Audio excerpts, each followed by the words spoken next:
What's up, everybody? I'm Michael Fielding with the Free Academy. I'm here with Jeff Rodriguez, Jared Reyes, Magick Tran, and a few more might pop in here in a little bit. So today we were going to try to talk about what exactly the Free Academy is, because we've done a lot of things under that name so far, but never really explained it. Well, I've done it a couple times. I first tried to lay out what I meant by that phrase in my book. So the Sailboat Diaries, in my San Juan update, October 11th, 2013, I talked about why we were going to sail to this uninhabited island just to build a little habitat and then leave it a few weeks later. And why am I calling it the Free Academy? This is freedom propaganda. I'm trying to show others people a perspective. It might be foreign to some familiar to others, but probably a faded childhood memory for most. It's a way of seeing the world without judgment, open to everything and sold on nothing, an honest search for truth. And then I talked about the island for a little bit, but why does it deserve a name like the Free Academy?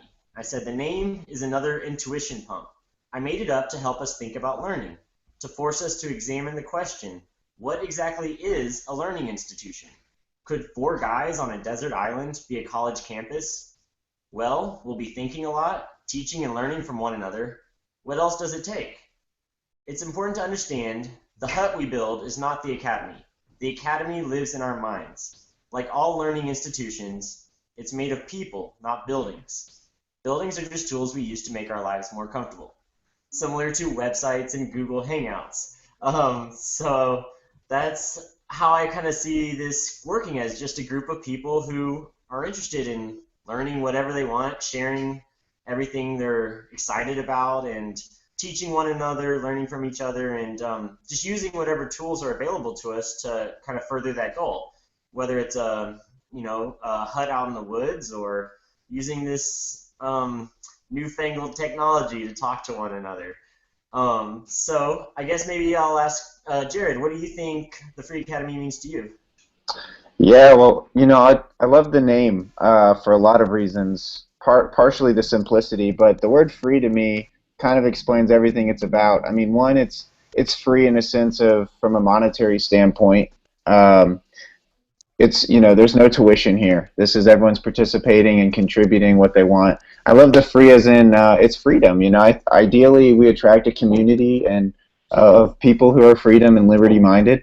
And the other part of the free is I like to think of it as a blank slate. A tabula rasa, a place where hopefully, as you said in your intro, that we're willing to discuss anything from an open mind, and we're not necessarily going to take the confines of what we see in the world now and mistake that with what ought to be, if there is an ought. But we're going to take it as a blank slate and hopefully be able to discuss a lot of things and create our own ideas from a ground zero and get to share with one another whatever we see fit. And as I think we put in the About page on the website, which you guys can access at freeacad.com, everyone's a student, everyone's a teacher, and we don't need to have this awkward, very rigid distinction between who's allowed to teach us and who knows what life is about or who knows something about a particular subject. We can all free flow those interactions continually in any given dialogue. So that's kind of what it means to me. Is it's an informal way for people to learn, and I don't want people to mistake it being informal with it being less worthy or less effective, because I would argue the opposite. Cool. Jeff, would you like to talk about kind of what learning means to you and what you hope to get out of the Free Academy and what you've been working on? Yeah, so I guess for me it's I was thinking about this recently. I think about it a lot, right? I guess probably most of us do. But it's curiosity, just insatiable curiosity.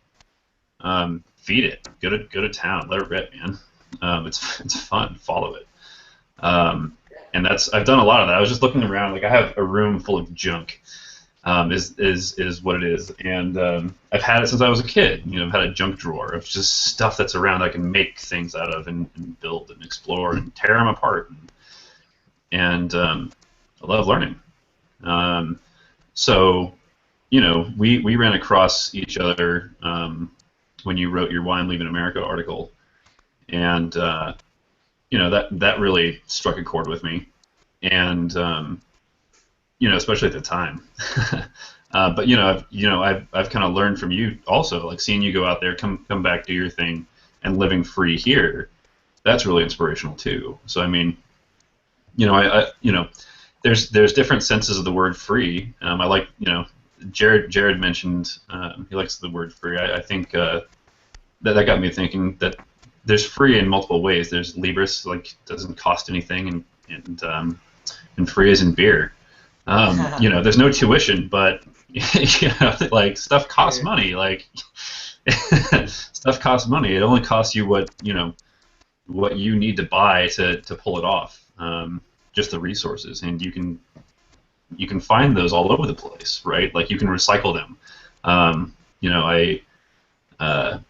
We're kind of nature's ants, right? Like recycled stuff. Like there's resources all over the place. Go gather them, pull them together, and see what you can make out of it.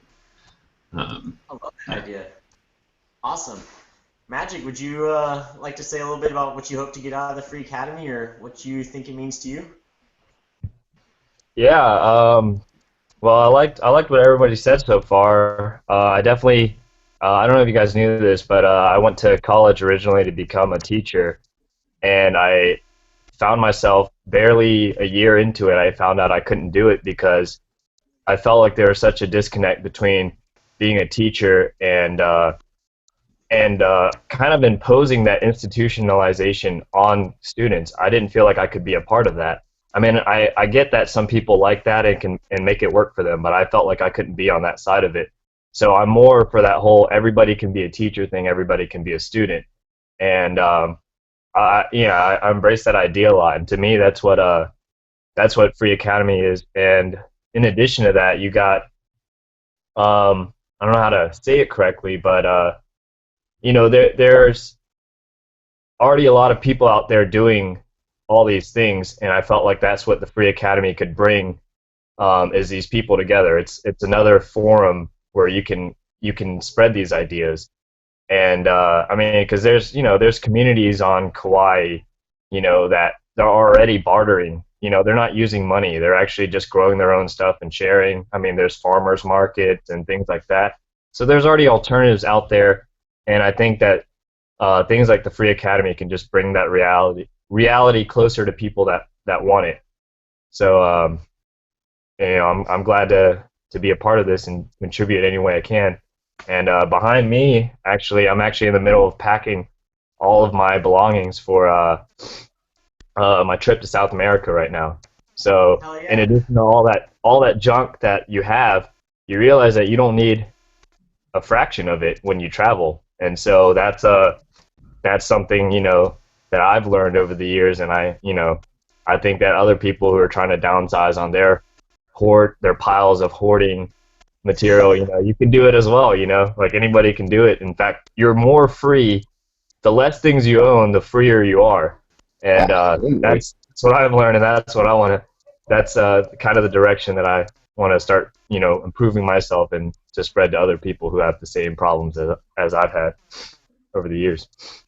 Cool. I like how you ended there with direction, because I think that's one thing maybe we lack a little bit, because we're just and we all have these wonderful ideas, and you also mentioned how different groups are already doing all these ideas. They're already out there. There's community gardens. There's people like Jeff working on open source hardware. There's people doing all the cool stuff, and I think, like you all said, just bringing us together and maybe giving a forum where we can share all these things that we find with one another. And I especially like the idea of the in-person meetups. Yesterday I went out to it's called First Friday. It was just potluck at a community garden, and we sat there and recognized how we'd all barely missed each other in different circles. Like there's this general circle that's kind of performance arts oriented, but a lot of them are interested in gardening too. And then there's just different kind of philanthropic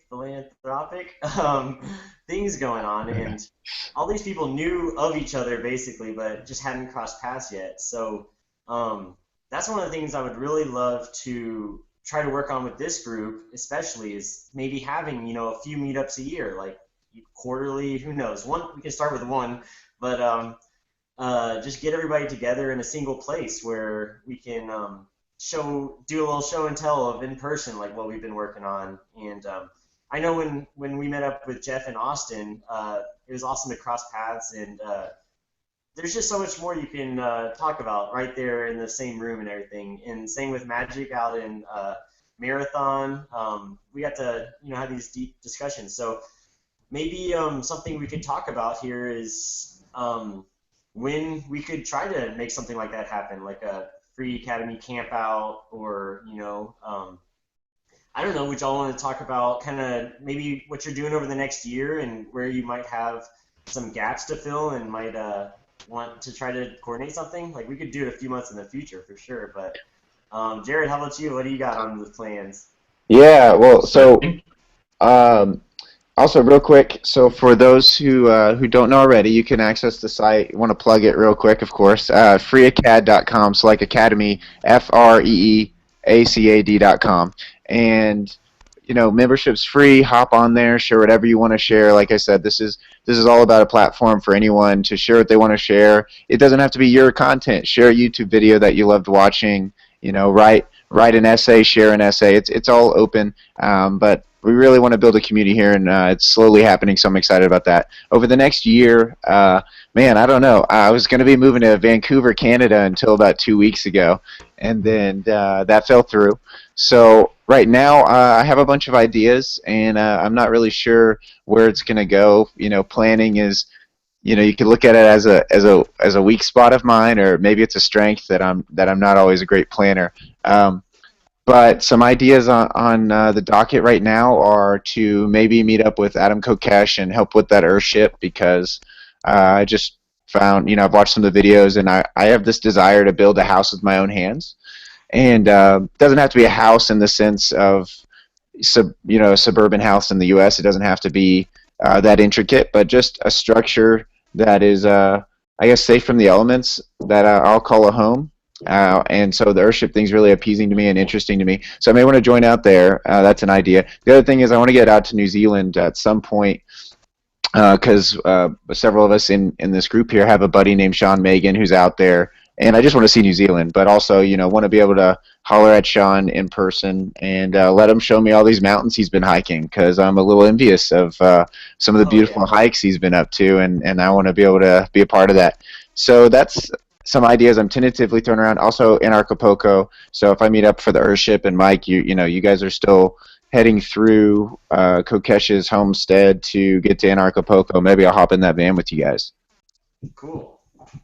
Yeah, well, real quick, since you mentioned that, yeah, my kind of last thing that's officially on my schedule is in Acapulco in February 19th through 21st. I'll be down in Acapulco, Mexico, hanging out with some anarchists and telling them some of my ideas, learning from their ideas. So it's totally a free academy campus in my mind, just a big one that's already coordinated. And yeah, I'm really excited to see everybody down there and get to talk to some of these people and see what they think and everything. How about you, Jeff? What's going on with you in the future? Yeah, I was just thinking about the dates for that brand Acapulco. I hadn't made any solid plans one way or another, but I could probably make it down there. If you're swinging by Ab's place, that'd be fun too, because I'd like to swing by there and give them a hand with that. Sounds like a fun project. So if you guys are stopping by Flag, that'd be a cool place to meet up. I don't know if you have how much van room you have, but yeah, how far is Acapulco from that's not drivable, is it, or is that fly thing? Flagstaff, Arizona. That's where Kokesh is doing his Earthship, and that's like north of Phoenix. I don't know. It's like 2 hours north of Phoenix. Yeah, it's a couple hours north. So. And then, so from there, it's probably a good 1,000 or 1,500 miles to Acapulco. because it's down on the southwest side of Mexico. So yeah, we're looking at getting a cheap van in San Francisco and driving all the way. So I don't know. That's I might. like a week. Yeah, I don't know. All right. Yeah, I don't know. I can fly. I could probably fly to either or fly to all. Both. Yeah. But there's flights to Mexico City, I think, and then it's a 4-hour bus. But he said you can it's like a nice private bus, and I don't know. I watched a little video of how to get from the airport to the bus, and it didn't seem too difficult. So. Right on. We'll see that. I've been practicing my terrible Spanish. Yeah. Necesito practicar también. Yeah. So yeah, Jeff, you think you might be interested if we could get a group and there's van space to maybe hop in a van in Flagstaff? Maybe, yeah. Yeah, so I don't know how much room you guys have or if that would be interesting, but possibly. Yeah. Cool. We'll keep in touch about that. How about you, Okay. Magick? Well, I guess I just did my 2.5-month trip touring the U.S. in a Why car. don't you tell everybody a little bit about where you went? Yeah, we pretty much went, did a whole loop of the U.S. We didn't go all the way up to Maine, but we did hit New York and Niagara Falls. Sorry, am I still on? Because it looks like Yeah, I can slowing hear on my you. end. Your video is just kind of stuck. Oh, now it's working. Okay. So yeah, we just took Now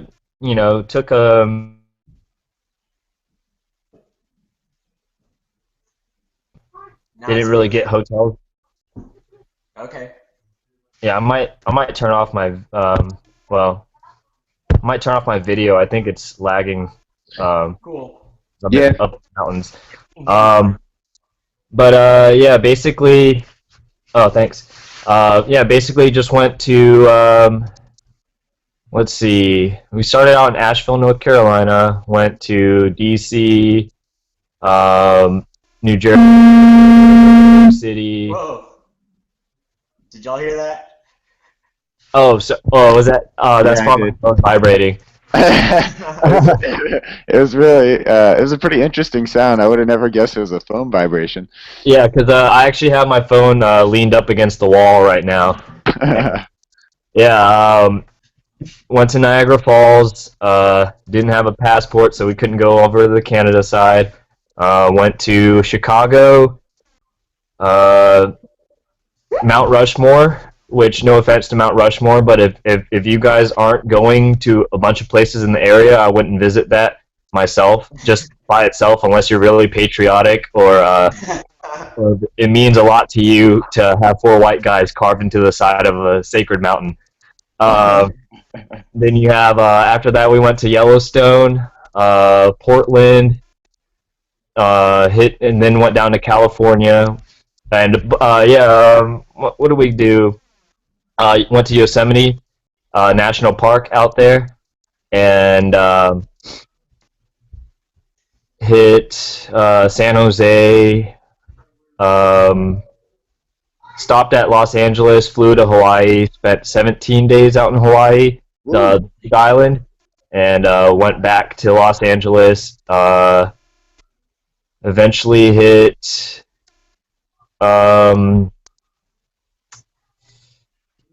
Grand Canyon, Las Vegas, Zion National Park, which is probably my favorite national park in all of the U.S. that I've been to, and Arches National Park, also in Utah, all the way to the right, Colorado, Santa Fe, and then back to Texas. So that was oh, and then after Texas, drove straight back from there to North Carolina because I've already done the Southeast so many times. So, but yeah, I mean, it's cool. The cool thing is that, I've been in this country for so long, and all these things are available to us, and we just kind of, either work or something, gets in the way, and it's cool to have all this stuff available, and if you can just find time, really, and have a good enough vehicle, you can get to all these places, with little to no money at all, and sleep in the car in any pull off that you have that you can find out there. So it's you don't have to have a lot of money. I talk to a lot of people and they're like, wow, you must have had thousands, or like a lot of money to pull off a trip like that. And it's like, no, I'm not sleeping in a hotel every night, but I'm also being able to go all these places. And so that's the trip that we just got done, and now we have to change it from doing a road trip and being in a car the whole time to being, just living out of a tent and backpack. So everything that we need is now going to have to be downsized into a backpack and maybe a day bag per person. So, yeah. You mind if I jump in? And as you said, my experience when describing some of my travels is the same thing. Everyone assumes traveling is this very expensive endeavor, and I think it is expensive when you're flying there, you stay at a hotel there, you visit one place, and then you fly back home, and that's your mode of travel. But when you connect all these travels, it can be pretty inexpensive. But do you mind sharing a ballpark of how much you spent for the whole trip, maybe including the flights to Hawaii, and then if you excluded the Hawaii portion of the trip? Do you mind just giving a vague idea of absolutely. I don't have the numbers crunched right now. We were definitely under budget. We budgeted like $3,000 for the whole trip, and we definitely went under it. Wow. Hawaii is definitely the most expensive part because not only did we got a 600. We probably spent, for both of us, $700 for the round trip from Los Angeles to Oahu, but we didn't want to spend our whole time in Oahu because it's just like a big city anywhere in the U.S., just out in Hawaii. Yeah. Anyhow, we only spent a day in Oahu, and we flew immediately to the Big Island, Hawaii, and that, in addition to the tickets to get to Oahu itself, it cost another $100 per person per one way too. So that's another $400 just to get both of us from Oahu to the Big Island and back. So wow, definitely flights. Of course, after I already left Hawaii, I found out that there's island hopper where they use an actual like small plane with propeller on it, and it only costs $50 or $59. So there's definitely alternatives, but if you've never been to Hawaii before, I was like, can't you just take a ferry out? And of course, it's a lot bigger. The water channels are a lot bigger than that, and pretty much there's no ferries except for some of the smaller islands. But you're absolutely right. The tourist way of traveling is going to cost you a lot more, and in addition to that, we found a lot of people on Couchsurf who hosted us for free, and not only that, they actually like get you to live how they live, not just how a tourist live. You don't want to. I mean, personally, I don't want to go somewhere and just do the resort thing or do something I would do at home somewhere else. I want to go live how they live. Soak up some of their culture and yeah, just immerse in something different than my comfort zone. And so not only is it cheaper, but you get more experience out of it doing stuff like that. Man, that's awesome. So just the mainland U.S. portion, you did the whole loop for, you're saying, less than $2,500 then, huh? Yeah, absolutely. Probably a lot less than that, and we got lucky because gas prices definitely dropped towards the end of the trip, so we were spending $1.59, per gallon for a good chunk of it. Man, that's awesome. Super cool. Makes me want to get a van so bad. Yeah, definitely. If you're gonna buy a used vehicle, just make sure you guys know how to maintain it. We were lucky enough to have a good old Toyota Camry, good old reliable Asian vehicle that we didn't have to do any maintenance on it throughout the whole trip, and we put some good miles on it. Man, that's awesome. So yeah, that's pretty much it. So I'm happy to answer any other questions about that. And yeah, I have one more, unless Mike or Jeff has a question they wanted to throw in there. what if, and this is a hard question, but if you had to boil down, I'm sure you learned a ton from the trip, but if you had to boil it down and say what was maybe the biggest epiphany you had from a trip like that, what would you say it was? Oh man, that's definitely a good question. The biggest couple, if that's a really tough question, because I know it's probably challenging to boil it to one. Well, one of the biggest epiphanies, I guess, is I mean, everybody is like, even within the U.S., we're so different. Each state is different, has its own thing, but we're so similar in the sense that, like back to the whole ant thing. We're just like a bunch of ants, like trying to do our own thing in this life. And you go to enough places, you realize that we're just doing the same thing in different ways. So some people are like, "Oh, my city, New York, is the greatest," or somewhere else, someone's so proud of the way they live, but really, we're all the same. And I mean, yeah, I mean, you will find different cities have different stigmas attached to them. Terrible traffic or great art here, good beer or whatever. But really, I mean, when it boils down to it, everyone's just trying to live life. So I think that was because some people are like, I need to leave the U.S. to experience, life a different way. But after being on this trip, I don't think that's true at all. A lot of change is internal, and I mean, of course, some cities you just have to get out of. If you don't want to live a busy lifestyle, no, New York's not for you. You don't want to have to rely on public transportation. Don't go to a place like New York or Tokyo or any of that. So that's one of the epiphanies. I'd say another epiphany is I just had it a second ago. Hey, hold on real quick.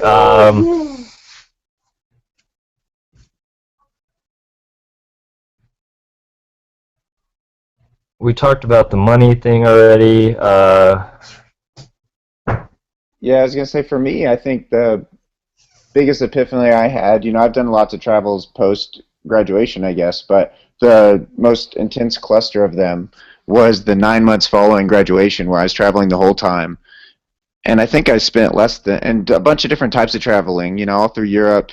That was, trains and bus system and the flight over there, and then Honduras, where I just kind of got to one island via flight and then stayed there, and then the sailing trip with Michael. And I did all that for, I think, probably $5,000 or less, and I would have spent a lot less if not for traveling in a group through Europe, because I certainly stayed in a lot nicer hotels than I would have chosen to stay in on my own. But it was cool to have that type of experience too, because now next time I go to Europe, I know I definitely won't do that again.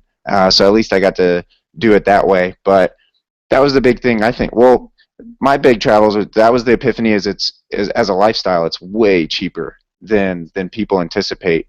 And then number two was kind of what you already hit on too, which is even in other countries, everyone's culturally, there's some different customs, but in general, humanity as a whole seems to have very similar desires, and culturally we express them differently, but we're basically the same. And so I try and take I guess a worldly view as much as possible, and I think those were my two biggest epiphanies personally from my traveling. But I still haven't done a mainland U.S. trip, so that was super interesting for me to hear about your loop for sure. And I know Mike did a mainland car trip a while back. Mike, do you know how much you think you spent for your whole loop? Oh man, that's a tough one. Because at this point, at the start of it, I had a job I could do remotely, so I really wasn't keeping track. Like, money was coming in, money was going out. Like, I don't know, but it was definitely cheap because, like you guys, I didn't pay to stay anywhere. I did some friend's house and then some camping out of the truck, and but yeah, I guess one of the big lessons for me was like how much people actually enjoy having guests sometimes. Like, if you can be a good guest, like, it's you're coming into people's lives and mixing stuff up, and you often you want to go do fun things, so then they get to go do fun things. They have an excuse to like go see the things that they may have never even seen in their own city. Um, so that was a really cool thing to learn, was that like people really appreciate you as if you do it right. There's ways of being a terrible guest, but there's ways of being a good guest too, and like simple things like washing the dishes or like taking out the trash for them.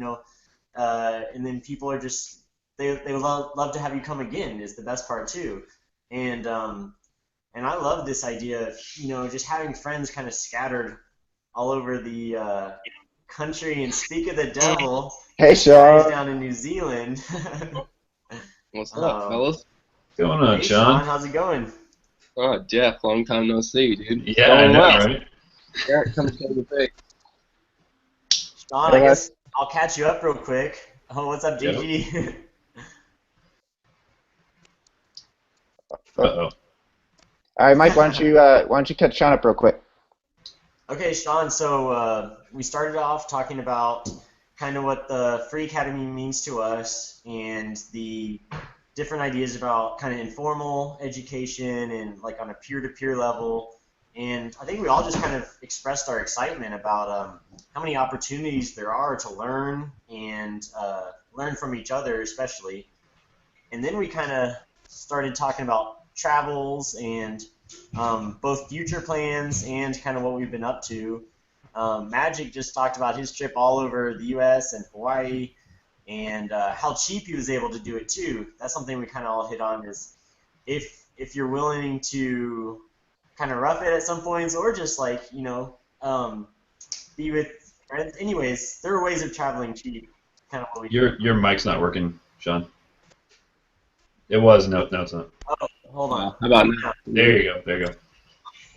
Yeah, with like meetup.com and couch surfing, man, if you're willing to, and like hitchhiking, just depending on how much you're willing to put yourself out there, you can do it, as cheap as you'd like, really. And I think the best part about it too is that it's not like it's this small subculture. There's a ton of people out there doing it now. Since I was in such a vulnerable position and like willing to put myself out there to couch surf, and I saw how great they treated me. It just like helps propagate that network. Like now, as soon as I have my own place to host and share, like I'll host people just because it's like its own pay it forward system for travelers, which is sweet. Like, yeah, definitely something that's going to benefit the world for sure. Yeah, it's crazy is I did Airbnb, and I'm making money off people staying with me, and they still loved it. I showed them around town, and a lot of times I was breaking even because I was driving them everywhere and buying them meals and stuff. So I was kind of breaking even. But the point is, I initially, when they booked their room, they think I'm making money, and even they were so grateful of even me hosting them and getting paid to do it. They often offered me, come stay with me if you're ever in Copenhagen, or what. Yeah. And it was crazy that people are just so thankful and grateful if you take care of them, that even if you're getting paid to do it, they want to pay it forward on the other end. So yeah, no, it's a really cool culture. Yeah, I think it's so much more beneficial and down to earth than the whole hotel system. It's kind of like doing our own part to dismantle that whole monopoly and racket, And it's and the big taxes. I think it obviously it depends on the person, and hotels are definitely necessary in some cases, I would say. But I would say the majority of people probably like to get in with a local and have them tell them about what's going on, where they're at or whatever, then as opposed to just showing up to a hotel that's been sterilized and 1,500 plus people have slept in it in that year leading up to that time or whatever. So. Yeah, a Would you local rather go visit a friend or stay in a hotel? Right, exactly. Yeah, like a local's cooler than a concierge for information. Yeah. Right. But Sean, why don't you touch on I guess what we've already touched on, which is what the Free Academy means to you. For me, it kind of meant this informal learning and this ability for us to be teachers and students. And Mike touched on his frustration with that and read his journal or his essay that is in his book, Sailboat Diaries. What was some of the things that it means to you? Right. So, yeah, I don't know. I was thinking about this all day, kind of leading up to it, and I think the most important part of the Free Acad in general has been like using it as a vehicle to develop these sort of ideas and exchanges amongst all of us. Even if like I don't know, I don't necessarily hold like the institution per se, like the Free Acad, as something that's greater than anything else we have, but like the actions that have come about through it are like what have really changed my life, you know. And I think if we didn't have some sort of you know, central, it's like this central objective institution, not necessarily an institution though, that we've all agreed upon that we want to contribute to. Like I think if we had that, it would, or didn't have that rather, it would be much more difficult for us to organize and kind of get this feeling like we're all on the same team. And you know, it started with just a couple of like local close friends, and you know, with Jeff and Magick and everybody else that we've met in the past couple of years, like you can see how useful and how much of a tool, like how much of a utility it has become for us to develop these ideas and kind of you know, approach this whole conversation, which, you know, entails so many different subjects. Yeah, and yeah, it's a bit long-winded, but you get what I mean. Like, it's been great as a tool to develop these ideas and go forward with each other and learn more. It's like exponential growth. If you guys don't mind, I have the last thing I actually wrote in the book was kind of right on the same page. So if you don't mind, I'll just read a little paragraph real quick. But it's called Freedom Cells and Freedom Hubs. I said, there's something really cool about medium-sized groups, something you rarely see in smaller and larger groups. A vibrant mix of openness and direction that enables creativity and productivity. Groups of too few can't exploit economies of scale to get things done, and groups of too many suffer from the diffusion of responsibility and conformity bias. And then I talked about how I've been thinking about those ever since John Bush mentioned, oh my God, is it Tyler? Yeah. Well, I'll fill you in just a second. I drew a relationship with this idea from Kurt Vonnegut's book, Cat's Cradle, and he had this idea of a karass. And a karass is a spontaneously forming group joined by unpredictable links that works together as a unit to get things done. And as Vonnegut describes it, it's a team that does God's will without ever discovering what they are doing. It says humanity is organized into many such teams. We can try to discover the limits of our karass and the nature of the work God Almighty has had it to do, but such investigations are bound to be incomplete. And then he talked about what's called a wampeter, and he said every karass has a wampeter, just like every wheel has a hub. So the idea is every karass orbits around a wampeter, but a wampeter can be anything, and the orbits are majestic. The majestic chaos of a spiral nebula. The orbits are spiritual orbits, not physical ones. And wampeters come and wampeters go. At any time, a given karass will have one wampeter waxing in importance and one waning. So to me, the Free Academy is kind of the wampeter. It's just it's 3 words, and it's a way of combining us and giving us something to kind of orbit around. And like he says, it's not a physical orbit. We're not circling around anything on the Earth. Although we are, it's cool. If you drew our maps, like we all intertwine and touch each other, then go back out, and then we come back together and, you know, hang out in person. So that's what really gets me excited about having just this. It's just a phrase, you know. It's the Free Academy. It can be whatever we want it to be, but for me, it's kind of a pivot point in this kind of orbit of our spiritual minds and everything. What do you think, Tyler? Real quick, I'll catch you up. We first discussed what the Free Academy meant to each of us and what we hope to accomplish kind of with this concept or whatever it is, this institution. Although, like Sean said, it's not, what is a real institution? You know, what does it even mean? But then we talked about travel for a little bit and where we've all been kind of in the recent history and how we've been traveling on the cheap. Seems to be a theme that got hit on a few times, and also where we were trying to go. So What do you think, Tyler? What's the Free Academy mean to you?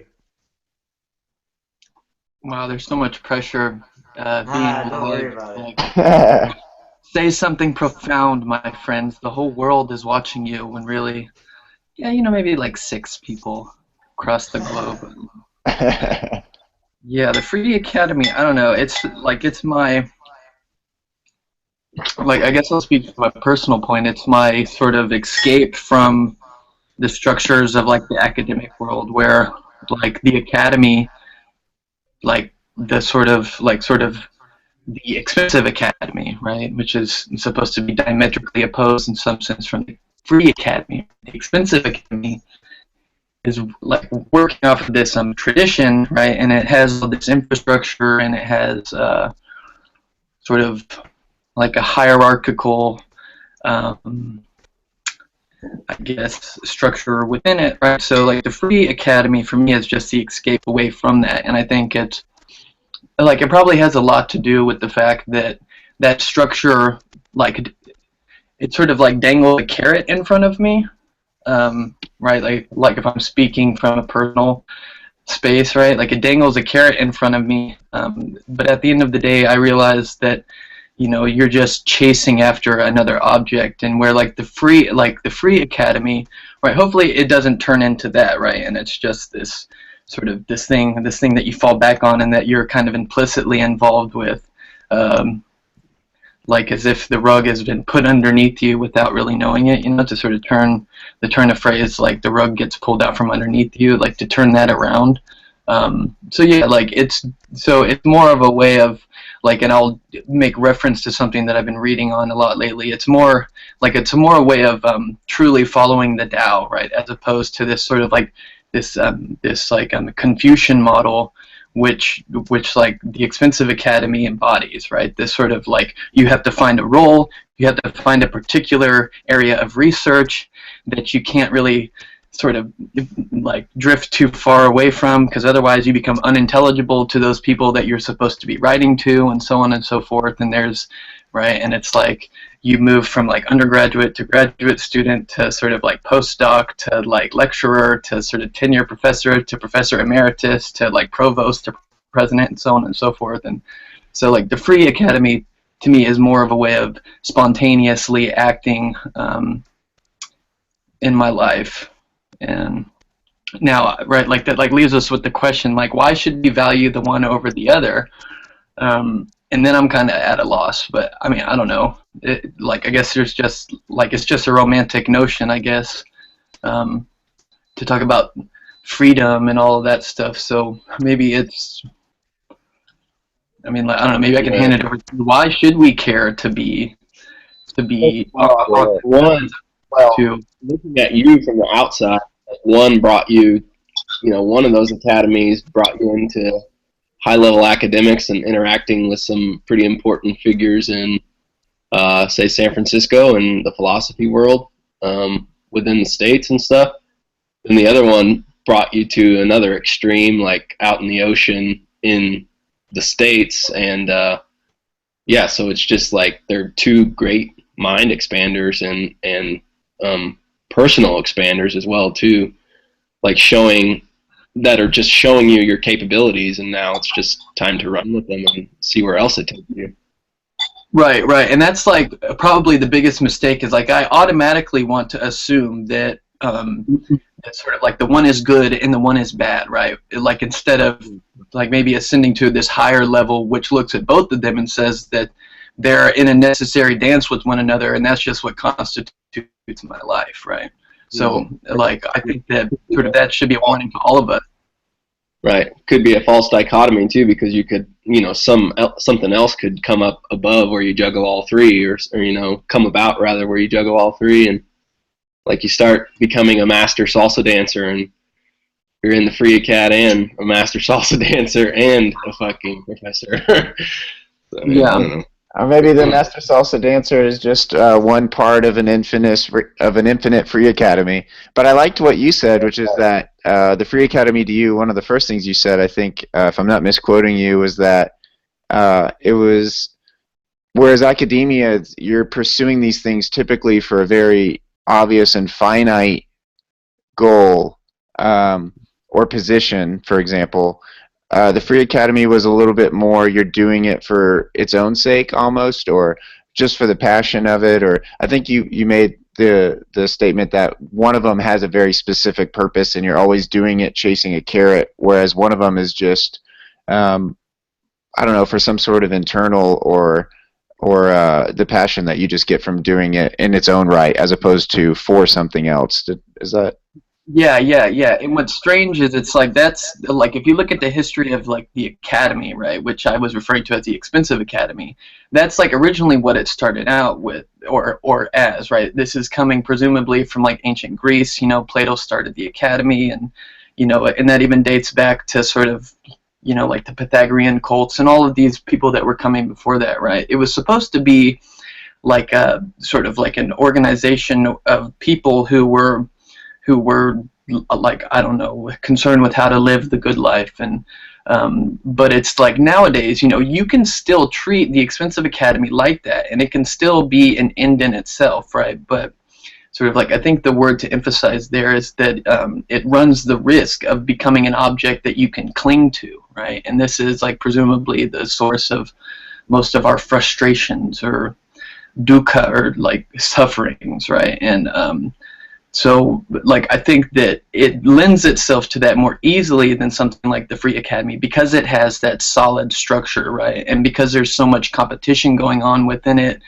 because it is a market, right, at the end of the day. And so, right, it's not to downplay it, because people can still be fulfilled at the end of the day having pursued an academic life, right? But it's just like you need to be very careful, because you can fall into that trap of like wanting that status, or like wanting sort of that sort of name out there, and so on and so forth. And yeah, like the Free Academy is nice because it's just something like de facto, right? It's like you just sort of like, we're always already a part of it, right? And so it's like things like this, you know, I'm speaking from a very honest space here, not to say that I don't speak from an honest place when I'm like in the expensive academy, right? But this is a bit more different. This is more existentially driven, and sort of like we don't have to discuss sort of very, very like a defined subject matters with sort of all of this jargon that like alienates the whole rest of the world, you know? You could be dropped on another planet, and the Free Academy would still be relevant. Right. I'm sorry, say that again? My phone just freaked out and started talking to me. I was just saying that you could be dropped onto another planet, and the Free Academy would still be 100% relevant. Yeah. Just like Mike was saying, a hub for the exchange of ideas, essentially. Yeah. Yeah, speaking of that, it was founded on an uninhabited island, so almost like a different planet. Well, maybe it was founded upon all of our, you know, births. You know what? Maybe it doesn't have an explicit founding date. Founded on the development of the prefrontal cortex. So. Right. Yeah, it's kind of arbitrary wherever you draw the point. Hey, well, that's the great thing. We can start signing up members that are from the 1200s that are all dead. You know, look at us. We got 1 billion members, or 1 trillion. Socrates. Sure, 99% of them are dead, but that doesn't matter. We still encompass all the leftovers that they gave us. For sure. Hey, Facebook counts theirs, I'm sure. You die, you still count. Right.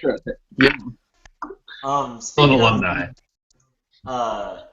Kind of the formal apparatus, I guess, of the expensive academy, and how you can get sucked into thinking of it as an object.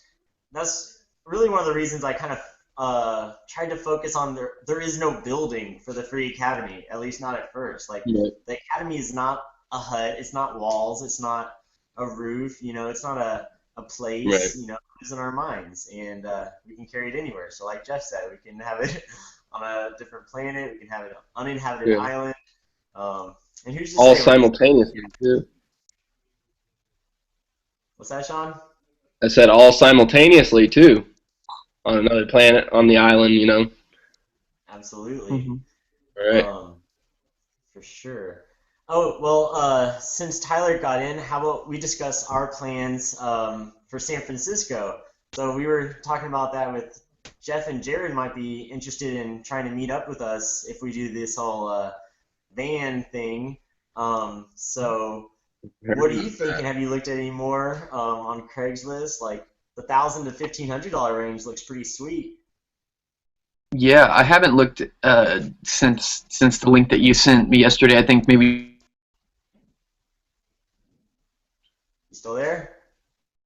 Uh-oh. Well, Mike, why don't you, while we're waiting for Tyler to come back, why don't you take over with what you guys had talked about a little bit? Cool. So the idea is, well, I'm going to be going to California on January 7th, so like 5 days from now, and it starts out a family vacation, and then I just asked them, you just have to buy me a one-way. I'm going to stay behind when y'all leave, is what I said. And so I'm going to be hanging in LA, and not exactly sure where yet. I kind of looked for some places to squat on satellite images, and I think I found a good one kind of near Dodger Stadium. But anyways, I'll be going to open mic nights to read from my book and kind of share the Sailboat Diaries adventure with people out there. And then next, I'm catching a bus up to San Francisco. And at that point, I wasn't sure exactly where I was going to go next. I had this Arizona idea, and Acapulco is kind of the only like hard deadline on my calendar. But I mentioned the idea of buying a cheap van to Tyler, and he says he's pretty free right now, and he's on board. So we were looking at getting something cheap, taking advantage of these low gas prices, and mix of camping and going to different events where we'll hopefully meet real life people and share some of our ideas and learn from others. Whole kind of traveling Free Academy campus idea. And I'm really excited about it. I don't know about you, Tyler. What are you thinking? You there yet? Well, I think it's freezing out. Ah. Oh, real quick though, I had an idea that I wanted to share, like about Free Acad. When y'all were talking about, when Jeff said it could happen on Mars, I think it really fits the whole decentralization movement that's going on at the moment. It's decentralized learning, decentralized idea exchange, essentially. We've created a marketplace for it. This is the beginning. There's tons of them happening simultaneously. But yeah, this is one that we've kind of formalized, and yeah. A little bit. Formalized a tiny, tiny bit. We gave it a name. Right.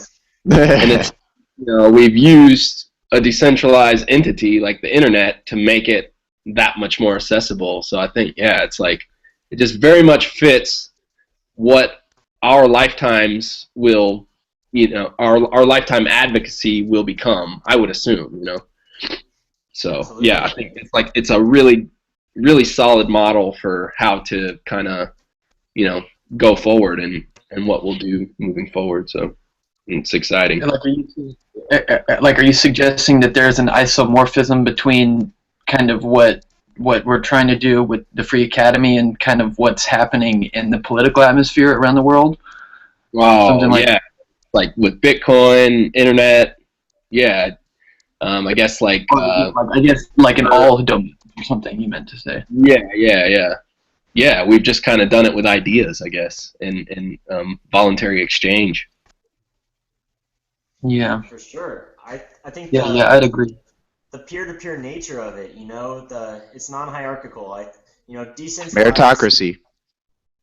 Yeah.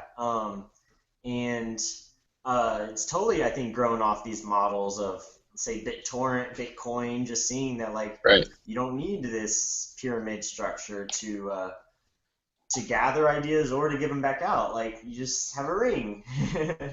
Everybody tells each other what they think, and the most useful nodes and useful, I don't know what that even means here, but the people who want to participate the most, they'll end up being more, I don't know. Anyways, more information can flow through certain nodes depending on how useful each other finds those nodes. And here where we're 6 people, it's pretty much we all just contribute as much as we want. But if this scales and say we have thousands of people one day, we might expect something like the Pareto principle to apply, where maybe 80% of the people only contribute 20% of the content, and vice versa. 20% of people contribute 80% of the content, but it still gives everyone the ability to pick up the things that they're particularly interested in, and maybe even form subgroups within it. And we'll have someday free Academy webinars, maybe just on open source hardware, or just on 3D printing guns or something, or printing cheap books and magazines and stuff. That's something I really want to get my friend Tracy involved, and Kaylin as well, because they're able to print any kind of document you want. So it makes all of us publishers, which we could already do it with the web, but there's something to physically holding something that it changes the game. And like we were talking about physically meeting up in person, it's this is useful, but seeing people and being in the same room is just that much more effective communication. And I think that same kind of thing happens with physically bound books or other media as well. And it's something you can hold, you can put it on your table, you can look at it every night and see it's right there, and you need to read it, or you want to email the author back or whatever. So I'm really excited just to, like you all said, have this network, and we're bringing the right people in. They're wanting to get involved already, and it's just so much fun. What do you think, Jim? Yeah. So to go back, I love the nodes that you mentioned there, though. It's the free market of ideas. Who the people who are putting things out that people value and respect and find interesting are obviously, things are going to funnel through them. So it's like its own little free market of information, even though it's completely free. But one thing I wanted to get back to was the van idea. So you guys are talking about getting a van, maybe somewhere between $1,000 to $1,500, driving it from San Francisco to Flagstaff, where maybe we'll check out the Earthship, etc. That Kokesh is and his fiance, I believe, not girlfriend, fiance, are working on together. And then maybe you guys are talking about driving that van from there down to Acapulco for Anarchapulco. What do you think the timeline would be on getting to Flagstaff? So what date roughly, if you guys did leave from San Francisco, would you just guess? And then how long do you think the trip all the way down to Acapulco would take? Okay. Well, I'm going to be in San Francisco on the 21st. So maybe sorry, the 16th. So then. And then plan to leave the 26th. Yeah. Huh? Sorry, you were going to touch on that. So maybe we'll spend a few days to a week looking for vans, I imagine, and then I'm free to take off as soon as possible, and I think Tyler's just looking to sublease his room, and then down to Flagstaff. It's less than a day. It's maybe 10 hours or something. I haven't looked, but less than a day for sure. And then we could hang out there for 2 to 3 weeks, I imagine.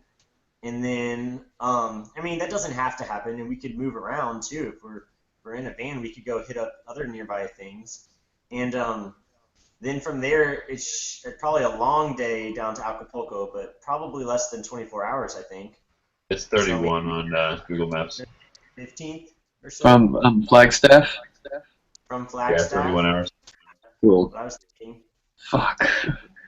Just had an idea, and then we're kind of like a positive cancer. As soon as, and especially once we all have, as time goes on and we collect more resources, think how many more projects and initiatives we can get involved with, and people that we're going to be getting involved with, and just extending this conversation out to those people and bringing them in.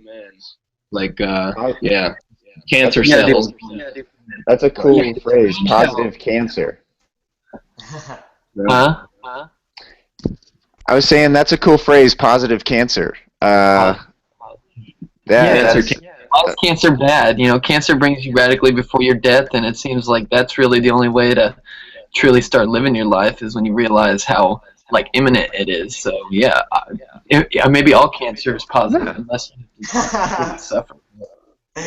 All it is the uncontrollable division of cells, and I think it's kind of it's just that's what you did you just say it's all cancer is the uncontrollable growth of cells, right? Right. Replication of cells. And so I think in some ways, at least a lot of us that are having take a little bit of issue with governments or this hierarchical structure. Maybe we mean cancer in the purest sense. That's actually a good thing. We're the cancer to the government, and maybe, but to the individuals, perhaps we're it's a positive force. But it just depends on the perspective there. Right. I kind of like the idea of being a virus rather than a cancer, because cancer is kind of the malfunctioning of one set of DNA versus, well, like y'all are saying, it's malfunctioning, subjective. But viruses work in lots of individuals across the species. So got a little mimetic viral epidemic going on here Right. across the world, and connect each other in new ways, hopefully, or really just reflect what other people are already doing. Like so many people have said, this isn't anything like very special or new. It's not out of the ordinary, but it's our own version of it, and we can push on it, while we got some steam going. But hey, maybe this is a good chance to go ahead and close out, because I know this video is running long, and I think we hit on a lot of really good topics. But I'd love to talk to you all again really soon, and this was a whole lot of fun, so I think we should try to make it kind of a regular thing. Yeah. Well, it already is, Michael. Right. We're on episode 4, so that's pretty good. Yeah. It's an irregular thing. Rolling. It's a regular thing. Right. Yeah. The Cool, free guys. cat heart Well, palpitation. It happens nonstop. We just only record it sometimes, huh? Right. Well, that's Yeah. part for getting that viral action going is to record these things and share some of the excitement and also the ideas. It's the shit Right. is. And yet, like, worst comes to worst, we can all watch this later in life and just be happy that we talked and recorded it. Like, so there's literally nothing to lose from doing this. Absolutely. Well, how about with that? Let's shut her down, and I'll talk to you guys later. See y'all, All right, everyone. guys.